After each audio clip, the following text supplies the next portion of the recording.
2 वर्ष तले जने 18 वर्षीय युवती को विवाह करचंती 2 वर्ष ऊपर 2 वर्ष हाँ सही पाखा एटा आपनकर प्रथम विवाह नुहे चतुर्थ विवाह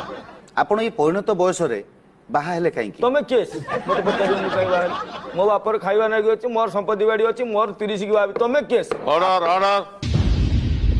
उपयुक्त उत्तर प्रदान करंतु मोर मन होला मु बाहली बस आपण प्रथम जो 3 जन स्त्री तांको विषय रे टिके अदालत को जणाइबे आमर आईन कानून मत तुम शिखेबनी बुझल जे आमर नियम अच्छी जे प्रथमटा को छाड़पत्र नदेला जाए द्वितीयटा को तुम बाहरी पारबनी मोर आग 3टा जाक मर जाइए मोर चतुर्थ बाहली तो प्रथम टी केमिति कोन धान बस्ता टेकुला आटुकू मैं ऊपर को टेक नौला सीढ़ी चढ़ी जाऊला कांधर नहीं खसी पड़ा सी पड़ा ताऊपर बस्ता पड़ा ताऊपर सीढ़ी पड़ा 3टा कौन संभाली पार चलीगला माने तांको आपण बहुत परिश्रम भी करौथिले स्त्री घर काम करियो परिश्रम कौन